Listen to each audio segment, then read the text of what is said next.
Good morning from Easier Habits. I am solo, whereas normally it is both me, I'm Alec from Easier Habits, and my wife Meg, who does global English communication training for entrepreneurs. So normally we're having a dialogue. Unfortunately, my wife is sick. I'm a little bit sick too. So I'm dressed down in my PJ t-shirt, trying to capture the realities of us both being entrepreneurs and parents at the same time. We got sick 3 weeks ago in December, and I feel like we barely got healthy before we're getting another round of something. So that's the context for all of this craziness, but it is a great time to talk about meditation. So we don't have our viewers yet, but SS Papa and Sony from last live stream, we're talking about wanting to hear more about meditation, and that's something I have experimented with quite a bit personally. So in this live stream, I'm going to go over 4 different kind of paradigms or approaches to meditation that I tried at different phases, what I got out of them. The links are all below in the description so that you can get access to any of these resources, and one of them is a completely free course, so which I highly recommend, although that one takes a little bit of a time commitment. So before we dive into the meat of this, we always have a communication tip, which my wife so aptly provides most of the time, and I will fill in. And this is just a simple tip for introducing yourself. Don't introduce what you do, introduce your mission. So I am not a live streamer, or I don't do a business live stream. My mission is to show what starting a small business or startup is actually like, all of the bumps, the difficulties in the marketing, the getting sick constantly, etc., so that I can better prepare entrepreneurs for the reality of creating their own business and building that up, and hopefully give more practical advice than a sanitized after the fact success story. Now let's see, that's too long. Which, I'm an overthinker. Like many people, I try and complicate things, and so I need a good one-liner, so let's workshop that a sec. If I were introducing myself, not just I am a YouTube live streamer, which is a little short, but I help prepare entrepreneurs for the reality and the actual challenges of entrepreneurship, rather than presenting sanitized after-the-fact success stories. It's a little cleaner, and they're like, wait, whoa, what's that about, right? And then I can tell them, how do I do that? Well, I have the YouTube streaming thing, I have the coaching thing, etc. That's an example of how I could break that down. And only get into what I do if people are interested in how I do it. So that is, and the whole purpose of this, introducing your mission, is it's echoed in a lot of places. Like, I have heard this in was it Charisma on Command is kind of a fun channel where they break down what celebrities do that's charismatic, which is interesting. So they spent years just kind of breaking down, like, what makes this person this way, or what do they do? What are the techniques they use? But this is also true with Simon Sinek in his leadership training, the Start With Why, right? Start with why you do what you do. It is more interesting. Try and boil it down to a one-liner that you can give somebody, and then they will be more curious about the how and whether they know somebody who could benefit from that, etc. But if you start with what you do, hey, I'm an accountant, hey, I run my own business, people will be like, oh, okay, and they'll just kind of move on. It doesn't really invite them to think more. It doesn't interest them. It doesn't pitch them on anything. So start with your mission, why you do what you do, rather than what you do when you're introducing yourself. All right, so for meditation, there are 4 basic main approaches that I've tried, and this is not different types of meditation. These are like a particular author or books of, or courses approach to meditation, often consisting of many different possible techniques. And I'll just be pulling out some of the techniques that resonated the most out of each approach. I'll also talk about specifically what I got out of them, because I found various meditations did various things for me. So my entry point into meditation, at least at the point I became converted to the idea that meditation is worthwhile to practice is a book with a book called 8-Minute Meditation. And that is basically a system where you only commit to meditate for 8 minutes. It's strange how difficult that can be. So for someone who's trying to get into meditation, I highly suggest meditating for 5 to 10 minutes or at first, and set that goal and then expand it out. So I think the book really nailed that you could get noticeable benefits from, even a few minutes, less than 10 minutes of meditation. And then the book goes through many different types of meditation. There's many different styles of meditation. So there's meditation on like the sounds you hear. What do they sound like? Are they coming close? Are they loud? Or listening not to like what the sound means to you, not labeling it that's an airplane, for example, but to think, just get lost in the aesthetics of the sound, right? The experience of hearing that sound. That's kind of a more abstract one. I think they should started with the breath one, right? Focus on your breathing. There's muscle relaxing ones. I also remember a couple of variations on labeling your thoughts. So the basic version of this is you sit there and you wait for a thought to pop in your head, and then you might label it, this is a past, present, or future thought. You could label it, I forget, they have a couple different label systems. There's another one that was strangely modern. That was like one of the last ones that they experienced that I enjoyed kind of for its silliness. And is one of those that kind of lean into the negative. Or try and do the opposite sometimes helps you if you're a perfectionist. And so this one is, imagine that your mind is a movie screen and everything you see, or everything that pops into your mind is like an image on the movie screen. And just every time something pops on the screen, change the channel. Like, cool, what's next? And this is one of the ones that helped me realize and start internalizing that really the goal of meditation is to come back to a focus. It's not to have a clean mind. It's not to necessarily even feel peaceful. The side effect of practicing daily, coming back to a focus, is a mind that can focus, that can be quieter and feels more peaceful. That's a side effect. But actually, what the meditation itself is the coming back to. It's not the space between intrusive thoughts or interruptions. It's the coming back to your focus. And so if you have a distracted day where your mind's here, here, and here, and then you just realized all of a sudden you've gone like several steps down a rabbit hole, instead of meditating, you thought about, oh, my back itches, like, oh, it's kind of sore. How was my workout yesterday? Next time I work out, I should do this, or, etc. That's several leaps down the rabbit hole. If it's a hard day, you might find yourself after 6 or 10 leaps, or who knows what. You don't even know how you got on that thought, right? And you might, if you are critical of yourself, you might think, I'm a terrible meditator because I keep getting interrupted, or I let it go so long. But really, every moment is, in meditation, is an opportunity to come back to your focus. And if you're coming back to your focus a lot, because there's a lot of interruptions, in a certain way, you're getting more exercise. You're doing more reps of what it is meditation is actually about. And so when that happens, you can pat yourself on the back for getting a really good meditation workout in. So those are really, 8-minute meditation is a great place to start because of, I think, those two major factors. The one that you can time constrain it and do a short meditation and still get benefit out of it. And 2, that meditation is about bringing your mind back to a focus. It's not about feeling peaceful. So if you sit down and you don't immediately feel peaceful, you're not doing it wrong, right? It's just the practice of coming back.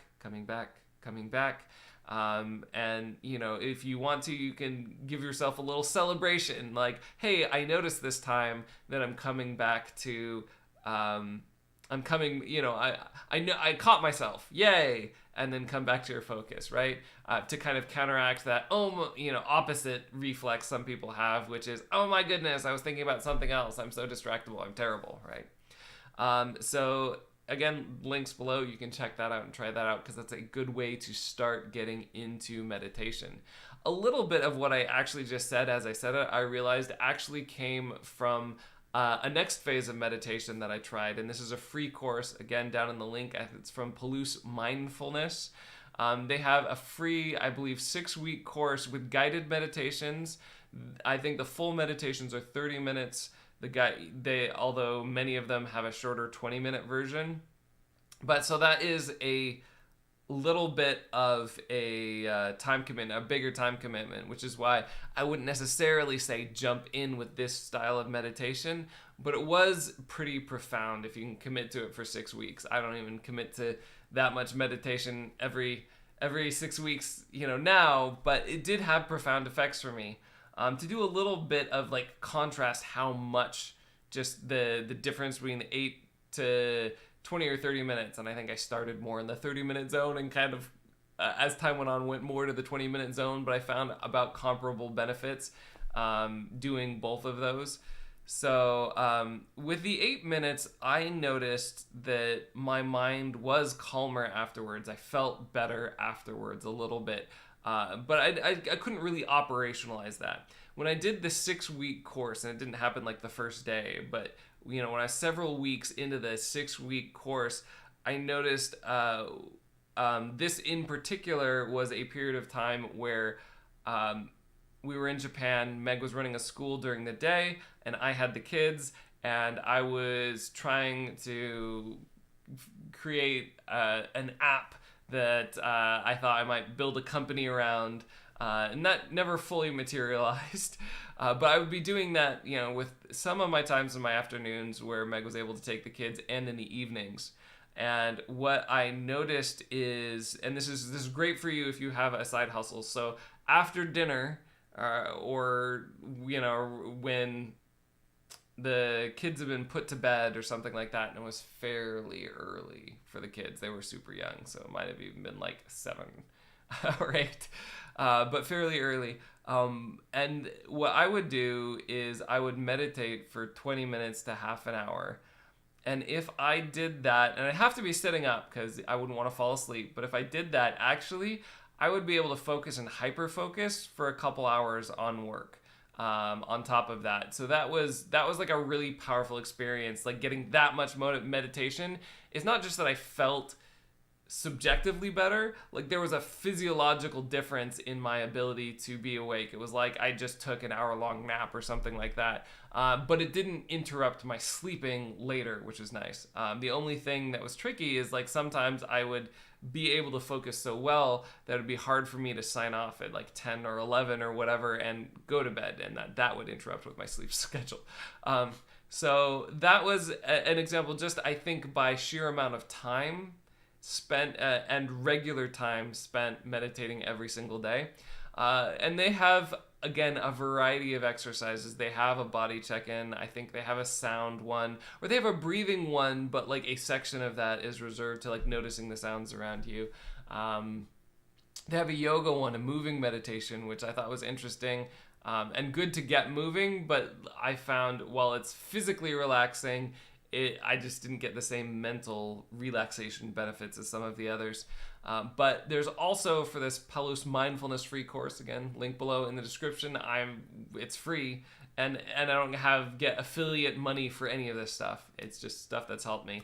But one of the other things that I noticed is like moving to another foreign country, especially where you don't speak the language very well, being isolated out in the middle of nowhere, trying to be an almost full-time parent and part-time entrepreneur, all of that combined to generate a lot of stress. And so one of the most emotionally transformative meditations that I had for dealing with that stress. So like a typical meditation, breathing meditation, would be physically and mentally relaxing, but it didn't really work on some of the emotional knots I got from that stress. But that's where I really got to understand the loving kindness meditation. And there may have been one in the 8-minute meditation too. I just didn't get that as much. But their version, the Palouse mindfulness version of the loving kindness meditation, was you think of someone who cares about you a lot and how they wish you well. And then you know, kind of take that feeling of being loved that you build up and start to apply that. You know, you might wish well. What is the mantra? It's like, may you be well, may you have ease of being, which can feel a little bit woo woo if you're not used to these sort of meditations. I'm from California. I'm used to being a little far out, and so it felt, admittedly, a little bit like that's not the sort of language. That's not how I think about people. But it was an interesting exercise, and it is good to practice that. And you start to practice that with people you love, and then people that maybe you don't know very well, like, you know, people like the checker at the grocery store or whatever, for example, just people that you run into. And then if you're able to, people you're having a hard time with, you try and extend those well wishes to them. And all of that was a good emotional exercise, but especially as a parent, I found a deep connection with thinking about my kids who are sometimes stressful, but how much they absolutely would wish that I was well and I was happy, that I had ease of being, right? That they wish the best, they would wish the world for me. And that's something Meg talked a little bit about, that she had a difficulty with a certain amount of connecting with kids on a small level because, you know, it's either they're fine or they're screaming, and it's, you know, more true of babies, etc. At this time, I think my youngest was about a year old, a year to a year and a half old. And so, you know, he had a few words, not a lot, but yeah, I also had a 3-year-old who could talk and was very precocious. But that was a way for me as a parent with, you know, the stressful situation of, you know, being in the middle of nowhere and having to take care of kids, with not a lot of support systems around, not being close to friends or family, etc. That was a way that I could take time out away from the stress and focusing on everything that was hard and just feel really loved. And to be really honest, like, that would almost move me to tears regularly when I was doing that. So it was like a very powerful experience. A lot of time we focus on our lack, what we're not having, what we wish we had more of. I wish this person supported me more. I wish this person loved me more, showed their love in this way, etc. It's a very powerful exercise to sit down and just feel loved. Like, this person does love me. This person does want the best for me. And so that was, I think, the most transformative part of that whole experience, although the 2 additional hours of focus is worth it. And that's one of the things that I've been thinking of recently in my practice is, like, should I try and build up to 20-30 minute meditation at lunch so that I can have a really powerful afternoon?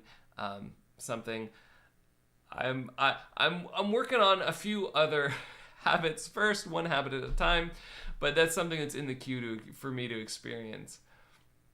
Now, a third phase of my meditation was from a book called Stress Less, Accomplish More. And this phase, the book has a couple of things with the meditation. It has a lot of, like, the idea of how it can help you, how meditation can help you physically, and some of, like, the studies and the benefits of meditation. So it's a little bit more on, like, pitching you on, like, yes, this really works. But in terms of the actual style of meditation, there was a couple of things. There are some book bonuses, including some guided meditations. And one of those is a meditation from when you're sick. And I still use that. I have that on my phone.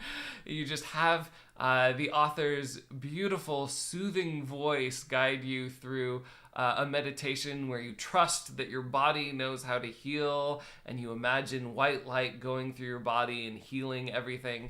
And that one thing I liked about that meditation is, one, it feels like being taken care of, right? If the sitting there and feeling the love of the people around you in the guided meditation, if that's hard, if you're in a place where you're in your life where you don't feel a lot of people are expressing love or taking care of you, just having this delightful voice, assure you that everything's okay, you're already healing, and imagining this white light cleansing everything out is a very positive way to take a stressful situation and feel like, where a lot of times when you get sick, you feel this antagonism towards your body, right? Like, oh, why are you breaking down again, right? And this is just practicing like love and positivity and trust in your body, that relationship.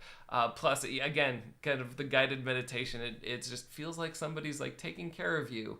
And so I always liked that aspect of the guided meditation. But beyond that, I think for like a more day-to-day approach to guided meditation is one version or a core version they espouse of the meditation. It's a 10-minute version, and they're very actually particular. They say set the timer, it's okay to check it, but don't set an alarm so that you're not stressing out about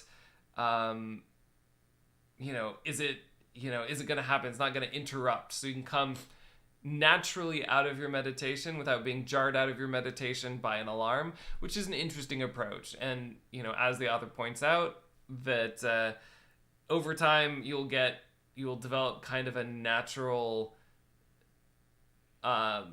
idea, a natural sense of like in the 9 to 11 minute range, like you'll just sit down, go through that and be like, I think I'm about done now, and come out at about the right time. So just due to your body's natural timing mechanism. But aside from the timer, which is kind of like a novel approach to meditation, the interesting thing that I'd never thought to do before, I'd done all of these, the course and the 8-minute meditation book where you do one thing the whole time. And this is kind of like 3 of them crammed into 10 minutes on steroids. And so typically what I found is there's an opening section of this version of meditation where it's like the body check-in and relax. And typically when I wasn't doing this regularly, that portion, it took me a while to get through that portion because I get more distracted and it'd be a little slower for me. But I feel like when I was used to doing this and my body, responded to the routine very quickly, I could kind of get that body relaxation in 1 to 2 minutes. The majority of the meditation for me was the breathing exercise part. It's just a focus on breath, very simple. And then the last bit, 8 or 9 minutes to the 10-minute mark, that's a visualization, a positive visualization of like being successful or what you want to accomplish, etc.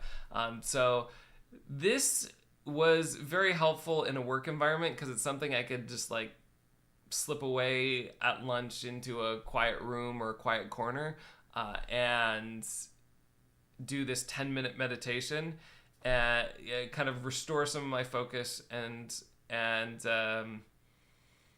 de-stress, etc. At this point, I do something that's not a meditation, or I was doing something that's not a meditation, but that was helpful for my midday slump, which was the Wim Hof breathing exercises. So that's less the point of calming the mind and more of like do some intense breathing and then hold your breath in a way, in a few cycles that allow your blood to circulate better. And that's kind of, that gave me enough wakefulness to get through the day. But this meditation, so I do that in the morning, and then this meditation at lunch would be a little bit of a break, like a mini rest in between everything. So it added a little bit to that. I think this was mostly for the stress, and then that visualization part at the end helped me focus. And I feel like I didn't quite get the focus that I did doing 20 to 30 minutes of meditation every day, right? This is 10 minutes, it's half as much. But it certainly was more focus, especially with the visualization part. I was prepared to go into my afternoon specifically solving some kind of problem or doing something. And so I think I got a lot more mileage out of that particular meditation than I did in the 8-minute meditations. I think the 8-minute meditations are great to start with, like, because you experience a lot of those different pieces, except for maybe the visualization, but you certainly have like a body relaxation and a breath exercise. So it introduces you to the various pieces, and while you're learning, you can focus on one thing at a time. But if you're somewhat practiced with meditation, coming into this meditation that has the 3 different parts, that was pretty powerful for me. I think that was like the most efficient form of meditation that I've experienced in terms of like focus, rest, impact versus, time meditating. And then the fourth thing that I have tried is there's several exercises from a book, Becoming Supernatural, which is not primarily about meditation, but is primarily really about reinventing yourself and being able to overcome your limitations. And again, this one feels in some ways a little far out there. This Becoming Supernatural is, he talks about how you can cure the seemingly incurable diseases essentially with, your mind, and, maybe in some of these dramatic cases that he gives of someone whose total life is in the, seems like everything is terrible and their health has gone totally down the drain, and then they turn it around with like a couple of hours of meditation a day. I've never actually gotten to that point where I'm spending a couple hours doing that. I think the author Joe Dispenza also said in an interview that he spends an hour or two in meditation a day, so I've never committed to quite that much. But he has a lot of different exercises, from a walking meditation, listening to music, and trying to physically embody the person you want to be. But the one I go back to a lot, or a combination of ones that I go back to a lot, is there's a particular breathing exercise that I think there's a name for it, and it does come from, yoga and some kind of Indian system, where you take a deep breath in, focusing on like filling the air, fill up your belly and then your chest and everything up to all through your chakras or whatever. And then you hold it while squeezing kind of your abdomen and pelvic muscles and, everything basically below your ribs. Squeeze that. And so it's just an interesting one. And I do that not a ton. Like I'll hold my breath for 10 seconds 6 times or something. So about a minute. I don't find that's as powerful, like a physiological, like I don't have the powerful physiological change of Wim Hof breathing that I get from that. I find like Wim Hof helps with my circulation. It reduces my inflammation noticeably. I did it this morning and my sore throat was immediately less bad with the Wim Hof breathing versus this kind of yogic breathing. And to be honest, like it's one of those things where I might cut it out, but I kind of like the aesthetic of it. A lot of times if a habit isn't working for me, if I don't get results, I cut it out, and that's just one where it's like, that's, I don't know, interesting, charming. It does feel good. It's different. If I've already done my Wim Hof breathing, like it's another breathing exercises, that I can do that doesn't feel like repeating the same thing constantly. But it's just an interesting 1-minute intro to the actual meditation, for what it's worth. You may or may not like it. You may or may not see benefits. I think I feel after I do that a slight bump in awareness, but again, probably not as big as some of the other exercises that I do. But according to Joe Dispenza, there's all sorts of science about how this helps blood flow circulate through your spine and reorient crystals in your head or something, that like I have all of these questions about. Like I'm not sure if I fully buy into it, but like sure, after I do it I feel slightly more awake, probably a little bit more positive affect or positive emotion, so sure. So I do that piece of it, but the meat of this is, and I think he would probably say doing this sitting up. But this is one of the areas where like a lot of people tend to fall asleep during meditation if they're lying down, and I actually like doing this. This is the one I do intentionally. Actually, the Ziva one for when you're sick, the guided meditation for your sick, and this one are ones I intentionally do to put me into a very short nap. So, but that a very short restorative nap. And so it's really good when I'm incredibly stressed or sick, etc. But this meditation, again, you kind of go through the different chakras. That he doesn't call it that, but like the points he has you focus on closely align with Indian chakras. So I'm going to call them chakras. But basically you have several of these points. You have your root, basically at the base of your pelvis. You have Another one in your belly, you like kind of in your intestines or whatever, your gut. You have another one in your stomach, a third one. You have a fourth one in your heart. You have a fifth one in your throat. You have a sixth one kind of in the middle of your head. And then you have a seventh sort of spiritual one floating above your head. And the meditation is open to some personal choice. But what you do as you're meditating is you focus on a different area of the body, each one of those points in sequence, and you conjure up some kind of positive emotion or image and how that feels in the different place in your body. So, think of something that inspires joy. And for I think the example of this one lady who was like so crippled by stress that like it had destroyed her body, and she used meditation to get back to a place of healthiness. I think he said the example for her was like running, without pain. So it could be, go to your happy place, whatever that is. And so when I'm feeling sick and just want to be taken care of, etc., that could be, feeling like getting a big hug.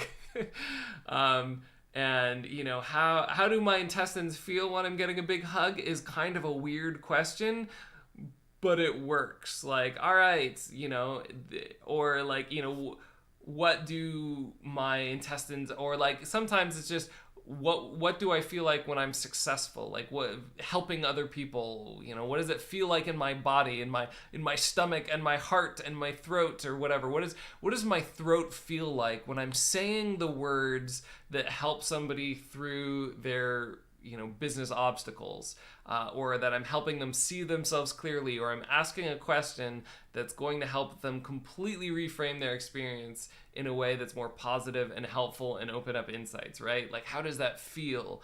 And so, again, like some of these, like, how does your pelvis feel when you do these? You're like, is that decent?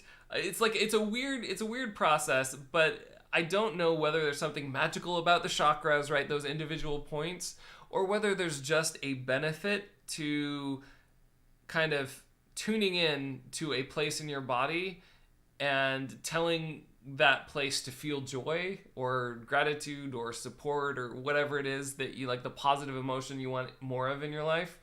And like associating that mental state with physically with your body, not your body as a whole, but like a specific point that you can focus on.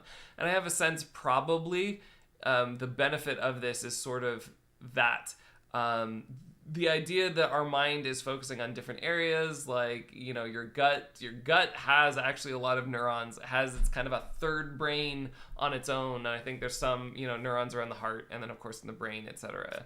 But there are actually different systems that may contribute to, who you are as a being and your subjective experience. And so it's not that unreasonable for me, for example, to think of the idea of like feeling joy in your gut, right? How does that feel? And then encouraging that system to be working optimally in a joyful, stress-free environment, etc. Same thing with your stomach and your heart. These are actually all areas, right, that you need to be working efficiently and well to feel, to be healthy, right? And so I can definitely see that, like, this sort of practice can be something that helps. Anyway, that's a deep dive into what that exercise is and what I think it's doing, but what are the results for me? The results for me in this, I guess I'll call it the positive feeling chakra exercise. I need a shorter version. He probably has a shorter version I should go check out in the book. But the benefit for this for me is I'll do the breathing exercises. I'll be listening to some very relaxing spa or new agey music or whatever, very ethereal and just melt into it something. And I'll listen to that while I'm doing the breathing exercises. Then I'll lay down. I'll do the breathing exercises sitting up, and then I'll lay down and then imagine each point in my body, experiencing joy or gratitude or support or whatever, and I'll associate that with some kind of mental image that drives that home for me. And so I go through that, and then usually by the time I can usually like almost always get to throat consistently, Sometimes I, get to the in the head chakra, the point, or the kind of seventh top chakra above you, spiritual point or whatever. Sometimes I'll get to that, and then I'll just like imagine myself, floating. And that's actually something to get to I guess, a bonus part. But I imagine myself floating, and I'll just do that until I drift out of sleep. I have this new agey song that's 30 minutes. And what I find is I wake up before it's over. There's no specific visual cue, but like I have taken 10 to 20 minute nap maybe. It feels incredibly relaxed. And I feel physically a lot better. So that is it's a great exercise, especially for periods when I am feeling a lot of stress or I'm sick. So something I'll probably be doing today. And I mentioned floating actually is one of the things I visualize, my happy place. I have actually also tried going to a floating spa or floating place. Anyway, what I thought of as sensory deprivation. So basically there's a big tank with very salty water where you float, like the water completely supports you. You don't have to think about floating, you just naturally float. And you lie there on your back, and it's in the dark and it's closed off. So there's no sound, no light. The water is warm and like body temperature, so there's no like jarring heat or cold. It's as little stimulus as possible, just the feeling of being supported by the water. And when I do this, I do also fall asleep often. It's something where I keep intending to like get lots of sleep and then try and see if I can do a full whatever, I don't know, 45-minute or hour or whatever session without falling asleep. But for me, that is the most relaxing experience I have in my life. It's more relaxing than getting a massage because it comes without all the awkwardness of some stranger touching you.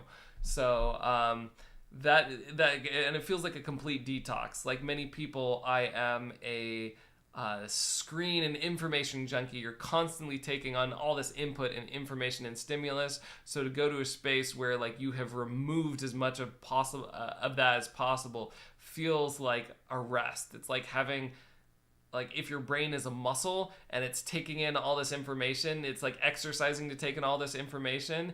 It's like having this knotted up muscle that finally relaxes, is the best way I could describe that. So that is powerful, but you also have to pay a bunch of money and go somewhere to do that. And I would say, like, short of floating, the Joe Dispenza becoming supernatural exercise I just described is probably the most, and listening to this music, this nice floaty, calm, ethereal, new agey music, doing that until I fall asleep and then kind of waking up naturally before the music finishes half an hour later is probably like the most relaxed and de-stressed I get in my own home. So those are my different experiences. Again, resources down below. This was a little bit of a longer one. I didn't see any viewers today. So to SS Papa and Sony, I hope you watch this, check this out, share this with your friends, or ask questions, because it was so delightful last session to have some people chime in the chat and ask questions. So, and then this whole live stream is a response to the questions they asked. So, like, subscribe, click the notification bell. We're live at 8 a.m. Central, talking about usually like business processes, but we also talk about all of the work-life balance stuff that happens as an entrepreneur, including needing meditation and wellness, or have focus and other exercises, habits, hacks, etc., as well as our current focus on like learning how to market yourself as a early startup, new small business, because that's really, really difficult. So check us out 8 a.m. Central every weekday, and I will finish up with a business tip, which is that entrepreneurs also need a break. So if you're thinking about what to do after this long description of several different forms of meditation, maybe you're interested in one or the other, just set an alarm for lunchtime and before you do anything, do a 5-minute meditation. Do a simple one, just focus on your breath in and out, or like go from your toes to your head, paying attention to each part of your body and inviting it to relax, etc. Like, I mean, those are kind of some of the simple ones. Watching a candle flame can be another one. So, just pick whatever works for you and start small and then build that up. There can be quite a lot of power from some of these ones that I talked about, the free course, Becoming Supernatural, or like the Stress Less, Accomplish More health one. Those are all longer ones that have, I think, a clear physiological impact, but don't start with those if you're not used to meditation. And as I said in the beginning, it's not about being peaceful. You're not a bad person if you have a lot of thoughts come up. It's about the practice of returning your mind to something. And that happens even with these later ones that I described. It's not like I am distraction free when I am imagining my chakras. I just come back and think like, oh, all right, what was I imagining? All right, I was imagining joy in my stomach. And so, it's that practice of coming back to where you want to be that really starts to give you the meditation, the benefit of meditation. The quiet mind will be a side effect of that. The ability to focus will be a side effect of that.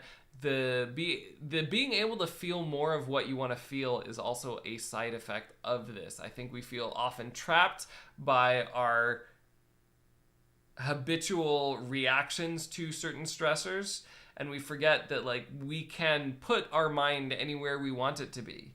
So we can put our mind via meditation, for example, in a state with the loving kindness where we feel love from other people and we're focusing on the love that we feel and we're sending out that love, or we feel taken care of, or we feel joy or whatever.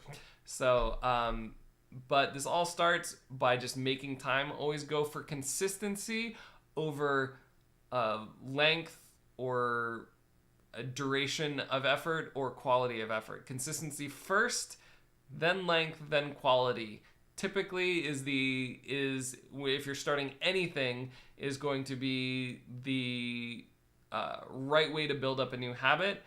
And take care of yourself as an entrepreneur.